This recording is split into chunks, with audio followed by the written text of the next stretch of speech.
السلام علیکم ورحمۃ اللہ وبرکاتہ۔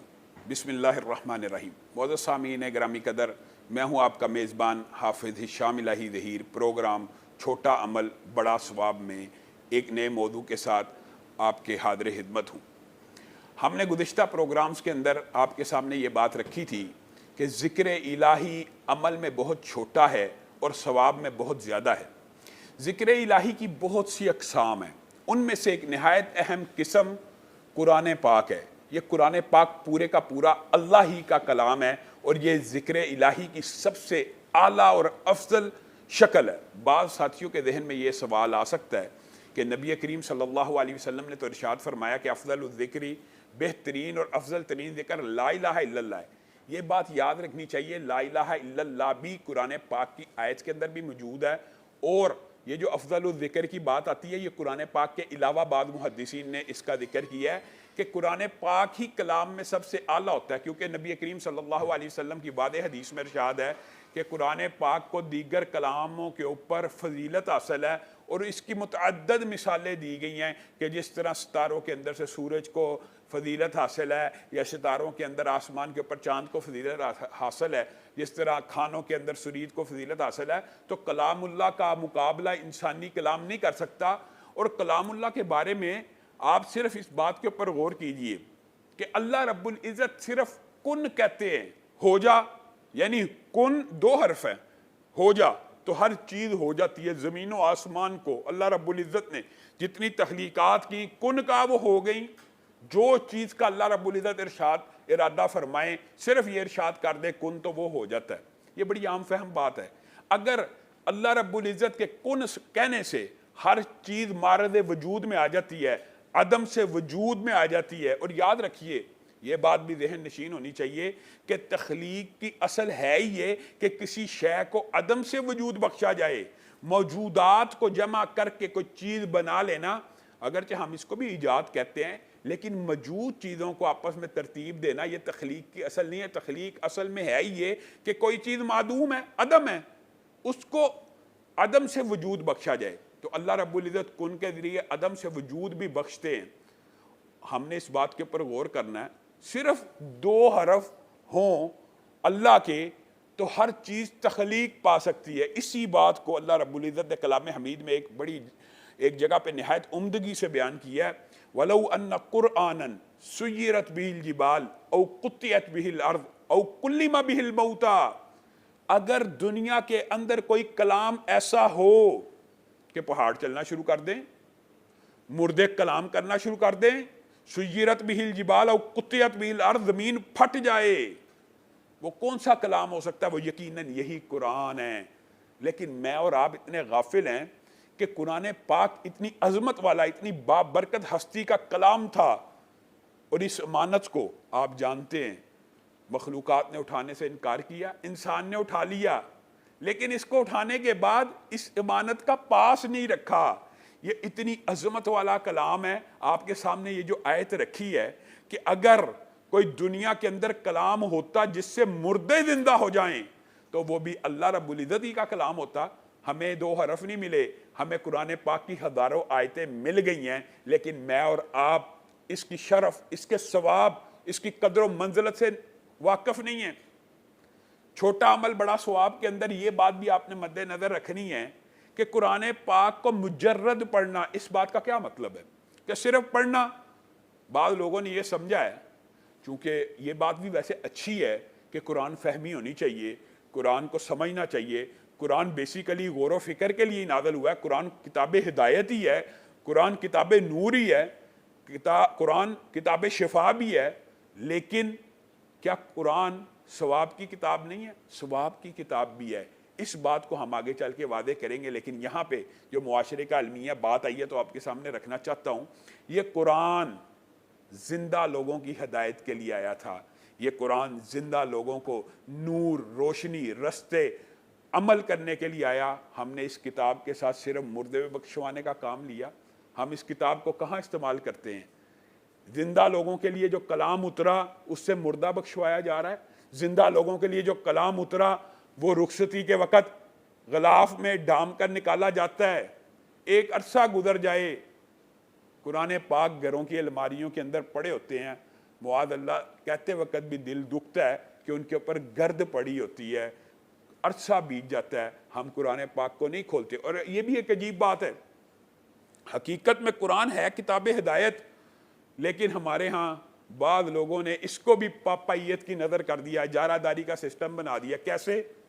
قرآن پاک نہ پڑھنا، قرآن پاک کو سمجھنے کی کوشش نہ کرنا۔ جی کیوں نہ سمجھنے کی کوشش کی جائے؟ اگر آپ قرآن پاک کو براہ راست سمجھیں گے معاذ اللہ آپ گمراہ ہو جائیں گے۔ ہدی للناس، یہ کتاب ہدی للمتقین بھی ہے، اس بات سے انکار نہیں ہے، لیکن ہدی للناس بھی ہے۔ یہ کتاب لوگوں کی ہدایت کے لیے آئی ہے۔ آپ کہتے ہیں 14 علوم نہ آتے ہوں، اس کو کھولنا ہی نہیں چاہیے۔ 14 علوم اس کے لیے تو چلو شرط ہو سکتی ہے جس نے خود ترجمہ کرنا ہے، لیکن جس کو ترجمہ شدہ قرآن ترجمہ ہوا جس کے سامنے موجود ہے، اس کو اس کا ترجمہ پڑھنے کے لیے 14 علوم کی ضرورت نہیں ہے۔ یہ کتاب ہدایت ہے۔ آپ کہتے ہیں اس کو پڑھنے سے گمراہ ہو جاؤ گے اگر 14 علوم میں آتے ہوں گے۔ ہاں، اللہ رب العزت نے یہ جو آیت کا حوالہ دیا جاتا ہے، اس سے بعض لوگ گمراہ ہوتے ہیں، بعض لوگ ہدایت پکڑتے ہیں، اس میں گمراہی کے ساتھ فسق کی شرط لگائی ہے اللہ نے قرآن کی آیت میں، فاسقین کی شرط لگائی ہے۔ ہاں، جو بندہ اپنا مسلک، اپنا منہج، اپنا عقیدہ پہلے سے گھڑ کر اس کتاب کو کھولے اور صرف اس نیت سے مطالعہ کرے اس سے میں نے اپنی تائید کی آیت ڈھونڈنی ہے، تو انسان گمراہ ہو سکتا ہے۔ لیکن اگر اللہ کا کلام بغیر کسی تعصب کے، شرح صدر کے ساتھ کھول کے پڑھا جائے تو اللہ کا حکم ہے کہ تم قرآن پاک کے اوپر تدبر اور غور و فکر کیوں نہیں کرتے؟ ایک لمحہ فکریہ پتہ کیا ہے؟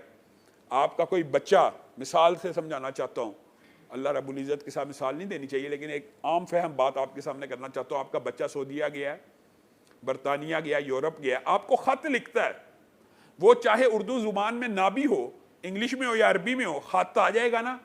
آپ لوگوں کے پاس بھاگتے پھریں گے کہ میرے بیٹے نے، میری بیٹی نے مجھے خط لکھا ہے، بتائیے کیا لکھا ہے، کیا لکھا ہے۔ آپ لوگوں سے جا کے ٹرانسلیشن پوچھیں گے میرے بیٹے نے مجھے کیا کہا ہے۔ دکھ اور افسوس ہمارے اوپر ہے کہ اللہ رب العزت نے پورے کا پورا کلام میری اور آپ کی ہدایت اور میرے اور آپ سے خطاب کر کے نازل کیا ہے۔ ہم میں سے کتنے مسلمان ہیں؟ اس بات کے اوپر آپ نے غور کرنا کہ سورت فاتحہ سے لے کے سورت ناس تک کتنے مسلمان ہیں ہم میں سے آج کہ جنہوں نے فاتحہ سے لے کے ناس تک پورا قرآن ایک مرتبہ بھی ترجمے کے ساتھ پڑھا ہو، ایک مرتبہ بھی نہیں سوچا کہ اللہ رب العزت تم سے اور مجھ سے چاہتا ہی کیا ہے۔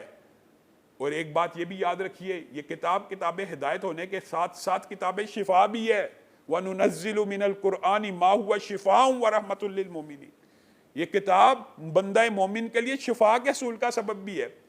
ایک عجیب بات ہے، آج ہم میں سے کہنے والا بھی اس بات سے غافل ہے اور سب سننے والے، کوئی بیماری لگ جائے سب سے پہلے خیال کیا آتا ہے؟ ڈاکٹر کے پاس جانا۔ سب سے پہلے خیال کیا آتا ہے؟ سر درد ہے، دوائی کھانی چاہیے۔ سب سے پہلے کوئی انفیکشن ہو جائے، اینٹی بایوٹک کھانی چاہیے۔ میرے اور آپ کے دل میں سب سے پہلے یہ خیال پیدا کیوں نہیں ہوتا کہ قرآن کی طرف رجوع کیا جائے، اللہ کے کلام کی طرف رجوع کیا جائے؟ کلام اللہ اتنی عظمت والی، اتنی برکت والی کتاب ہے کہ جب یہ نازل ہوا، اس کی پہلی وحی جس دن اتری، جس مہینے میں اتری، جس جگہ پہ اتری، جس نبی پہ اتری، آپ خود اندازہ لگائیے۔ جس رات میں نازل ہوا اس کو 1000 مہینوں سے بہتر کہہ دیا گیا، جس مہینے میں نازل ہوا اس کو شہر رمضان کہہ دیا گیا، جس نبی پہ نازل ہوا اس کو انبیاء کا سردار کہہ دیا گیا، جس شہر میں نازل ہوا اس کو ام القریٰ کہہ دیا گیا۔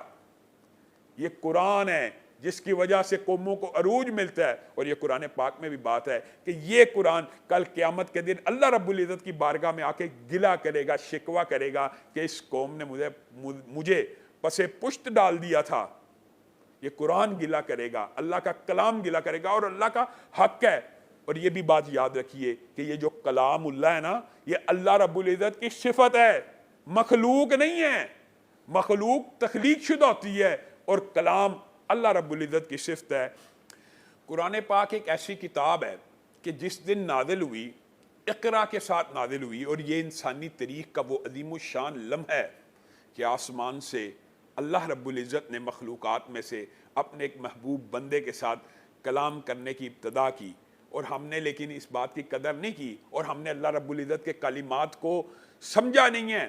یہ اللہ رب العزت کی صفات میں سے ہے، اور اللہ رب العزت کے اگر کلمات ہوں تو اللہ تعالیٰ تو خود قرآن پاک میں کہتا ہے لو کان البحر مدادا لکلمات ربی، 7 سمندر سیاہی بن جائیں، پوری زمین کے درخت قلم بن جائیں، اللہ رب العزت اتنے قدیم ہیں، ازل سے ہیں، ابد تک رہیں گے، اتنے اللہ کے کلمات ہیں کہ اگر 7 سمندر سیاہی بن جائیں، اشجار قلم بن جائیں، اللہ کے کلمات کو لکھنا شروع کر دے، سمندروں کی سیاہی ختم ہو جائے گی، اللہ رب العزت کے کلمات ختم نہیں ہوں گے۔ اسی لیے ایک جو بڑا مجرب وظیفہ ہے، بات آئی ہے کلمات کے والے سے تو وہ بھی رکھ دیتا ہوں، اعوذ بکلمات اللہ التامات من شر ما خلق، حدیث پاک میں آتا ہے جو اللہ رب العزت کی کلمات کی پناہ میں آتا ہے نا، یہاں سے بھی آپ کو یہ بات سمجھ آ رہی ہوگی کہ کلمات مخلوق نہیں ہیں، کیونکہ مخلوق کی پناہ لینا جائز نہیں ہے، پناہ اللہ رب العزت کی ہوتی ہے یا اللہ رب العزت کی صفات کی ہوتی ہے۔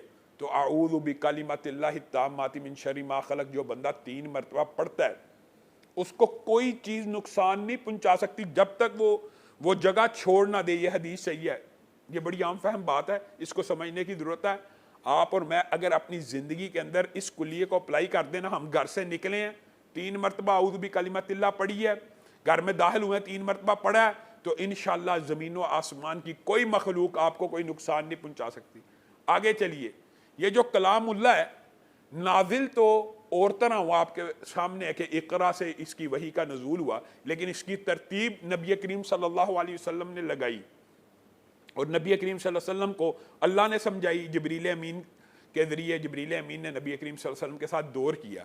آپ خود بتلائیے، اگر قرآن پاک ترتیب نزولی کے اعتبار سے ہوتا تو سورۃ فاتحہ شروع میں نہ ہوتی، قرآن پاک کی ابتدا اقرا سے ہو رہی ہوتی، پھر مدثر آتی جیسے وہی نازل ہوئی ہے، لیکن یہ جو ترتیب ہے یہ اللہ رب العزت نے بعد میں نبی کریم صلی اللہ علیہ وسلم سے لگوائی ہے۔ لیکن آپ نے اس بات کے اوپر غور کرنا ہے کہ قرآن پاک کی ترتیب تو بعد میں لگی، لیکن قرآن پاک کی ایک سورت مکمل ہوئی، اگلی سورت میں اللہ رب العزت کہہ رہا فَأْتُوا بِسُورَةٍ مِّن مِّثْلِهِ، یعنی پیچھے جو سورت گزری ہے تم اگر کہتے ہو یہ اللہ کا کلام نہیں، اس جیسی ایک سورت لے کے آؤ۔ 10 صورتیں الگ طرح نازل ہوئیں، لیکن ترتیب لگنے کے بعد جب 11ویں سورت میں آپ پہنچے تو اللہ رب العزت کہتا ہے جو پیچھے 10 صورتیں گزری ہیں اس جیسی 10 صورتیں لے کے آؤ۔ ترتیب الگ ہے، نازل ہونے کی ترتیب الگ تھی، لیکن جب قرآن آدھے سے زیادہ ہو گیا تو اللہ تعالیٰ نے اس کو تب کہا ایسا کوئی قرآن لا سکتے ہو۔ اور حیرت انگیز بات ہے، اس بات کے اوپر آپ غور کریں کہ قرآن پاک کو اس وقت قرآن کہہ دیا گیا جب مکہ کے اندر 70-80 صحابہ تھے صرف، یعنی قرآن اس کا مطلب یہ تھا دنیا میں سب سے زیادہ پڑھی جانے والی کتاب یہ ہوگی۔ یہ دعویٰ کس وقت کیا جا رہا ہے؟ جب صرف ایمان لانے والے 60 اور 70 لوگ ہیں، اور ذالک الکتاب لا ریب فیہ، اس کتاب میں کوئی شک نہیں ہے۔ میرے بھائیو اس بات کے اوپر آپ نے غور کرنا ہے، یہ کلام اللہ کے اندر اللہ یہ بات تو آپ نے سنی ہوئی ہے کہ انا نحن نزلنا الذکر و انا لہ لحافظون، کہ ہم نے اس کو نازل کیا، ہم ہی اس کی حفاظت کریں گے، یہ ایک جنرل بات پتہ، لیکن آپ کو شاید یہ بات نہ پتہ ہو کہ اللہ رب العزت نے اس کی حفاظت کا کیسا سسٹم بنایا ہے۔ پہلے بھی آسمانی کتابیں اترتی رہی ہیں، انجیل اتری ہے، تورات اتری ہے، زبور اتری ہے، اللہ کی کتابیں اترتی رہی ہیں، صحائف اترتے رہے ہیں، لیکن ان کی حفاظت ان کے علماء کے ذمے تھی، اور وہ ان میں سب میں تخریفات ہوگی، ان میں تعویلات ہوگی۔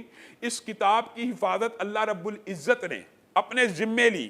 آپ نے اس کے اوپر صرف 2 باتوں کے اوپر غور کرنا ہے۔ رمضان کے اندر کوئی قرآن کا قاری آگے کھڑا ہو کے تراویح جب پڑھا رہا ہوتا ہے، حرف یا آیت کی غلطی کرنا تو دور کی بات ہے، ابھی وہ زیر زبر کی غلطی نہیں کرتا، پیچھے موجود ہر مسجد میں 10 حافظ ایسے ہوتے ہیں، اس کو لقمہ دے دیتے ہیں، اس کو ٹوک دیتے ہیں کہ تو نے یہ زیر کی غلطی کی ہے، تو نے زبر کی غلطی کی ہے۔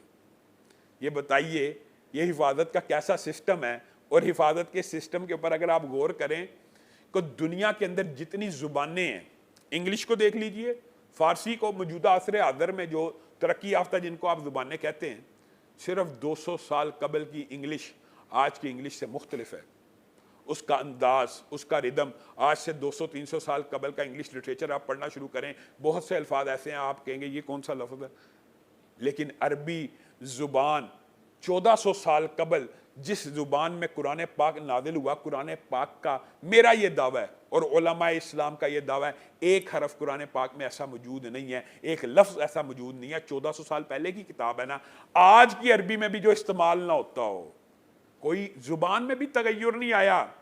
اور اس کی جو حفاظت کی ہے وہ اللہ نے کس طرح کی ہے کہ پرانی کتابوں کی حفاظت ہوگی لکڑی کی چھالوں کے اوپر، تختیوں کے اوپر، تورات کی حفاظت ہوگی، انجیل کی حفاظت ہوگی علماء کے ذمے، پتھر کی سلوں کے اوپر لکھا جائے گا، درختوں کی چھال کے اوپر لکھا جائے گا۔ لیکن جب اس کتاب کی باری آئی، اللہ رب العزت نے ارشاد فرمایا بل ہوا آیات بینات فی صدور الذین اوتوا العلم، اس کی حفاظت میں تختے کے اوپر نہیں کروں گا، پتھر کے اوپر نہیں کروں گا، سلوں کے اوپر نہیں کروں گا، کتاب اور صفحات کے اوپر نہیں کروں گا، بل ہوا آیات بینات فی صدور الذین اوتوا العلم۔ قیامت اس وقت تک قائم نہیں ہوگی جب تک دنیا کے اندر قرآن کا ایک حافظ بھی باقی ہوگا، یعنی اللہ رب العزت نے اس کلام کی حفاظت کے لیے زندہ دھڑکتے ہوئے دلوں کا انتخاب کیا ہے۔ یہ کاغذ کے اوپر محفوظ نہیں رہنا، یہ زندہ دھڑکتے ہوئے دلوں کے اندر محفوظ رہنا ہے۔ اور یہ دیکھیے کتنا بڑا اعجاز ہے کہ ایک بھی قرآن پاک کا حافظ اگر دنیا میں موجود ہوگا، قیامت قائم نہیں ہو سکتی، کیونکہ اس دن قیامت قائم ہو جانی ہے جس دن اللہ رب العزت نے دنیا سے آخری حافظ قرآن کو اٹھا دینا۔ یہ قرآن پاک کی حفاظت کا سسٹم ہے۔ آپ نے اور میں نے اس کلام کو سمجھا کیا ہے؟ آپ کے سامنے صرف امام مسلم نے یہ حدیث لے کے آئے ہیں عقبہ بن عامر سے، صرف آپ اس حدیث کے اوپر غور کر لیجئے نا، چھوٹا عمل بڑا ثواب کے حوالے سے، تو آپ کی آنکھیں کھل جائیں۔ نبی کریم صلی اللہ علیہ وسلم نے ارشاد فرمایا، عقبہ بن عامر کہتے ہیں کہ نبی کریم نے کہا تم میں سے کون ایسا ہے جو جائے، وادی بطحا کا بھی ذکر کیا، فلاں وادی میں جائے اور بغیر ظلم کے 2 سرخ کوہانوں والی اونٹنیاں ہانک کے لے آئے۔ اس کا کیا مطلب ہے؟ آج آپ سواری کے اندر جو گاڑی سب سے بہتر سمجھتے ہیں، ہو سکتا ہے کوئی لیگزس سمجھتا ہو، لینڈ کروزر سمجھتا ہو، دنیا کی مہنگی سے مہنگی گاڑی جو آج ہے، عرب کے اندر اس وقت سب سے مہنگی سواری 2 سرخ اونٹنیاں کوہانوں والی اگر ہوں تو وہ سمجھی جاتی تھی، جن کی آج بھی مالیت موجودہ دور میں بھی، جو اس طرح کے قیمتی نسل کے اونٹ ہوتے ہیں 1 کروڑ روپے سے کم بھی نہیں ہے، آج بھی وہ اتنے مہنگے ہیں۔ تو نبی کریم نے کہا کون ہے جو جائے اور بغیر ظلم کو ان کو لے آئے؟ اس کی بھی محدثین نے تشریح کی ہے۔ تو صحابہ نے کہا ہم میں سے ہر کوئی چاہے گا کہ لے آئے۔ تو نبی کریم صلی اللہ علیہ وسلم نے کہا تم میں سے پھر کون ایسا شخص ہے یہ کام کیوں نہیں کرتے؟ جاؤ مسجد کے اندر، صرف اللہ رب العزت کی 2 آیتوں کی تلاوت کر لو، صرف 2 آیتوں کی تلاوت، اور ان کے مفہوم اور معانی کے اوپر غور و فکر کر لو۔ گویا جس نے مسجد کے اندر جا کے اس نیت سے مسجد میں گیا ہے کہ قرآن پاک کی 2 آیتوں کو پڑھے گا، ان کو سمجھے گا، اس کے اوپر غور و فکر کرے گا، صرف 2 آیتوں کے اوپر، تو نبی کریم صلی اللہ علیہ وسلم نے ارشاد فرمایا وہ ایسے ہے جیسے اس نے 2 سرخ اونٹنیاں کما لی۔ اس کی تفسیر کیا ہے؟ اس کی تشریح کیا ہے؟ اس کی تفسیر اور تشریح یہ ہے گویا اس نے 2 سرخ اونٹنیاں اللہ کی بارگاہ میں خرچ کر دی ہیں۔ آپ بتائیے ہم میں سے کون ایسا ہے جو ہر روز 2 کروڑ روپیہ صدقہ کر سکتا ہے؟ ہم میں سے کسی کے اندر یہ استطاعت موجود نہیں ہے کہ ہم 2 کروڑ روپیہ روزانہ صدقہ کریں۔ لیکن آئیے چھوٹا عمل اور بڑے ثواب کے اوپر ذرا غور کریں، اور پروگرام کا جو ٹائٹل ہے وہ یہی رکھا گیا ہے کہ چھوٹا عمل بڑا ثواب۔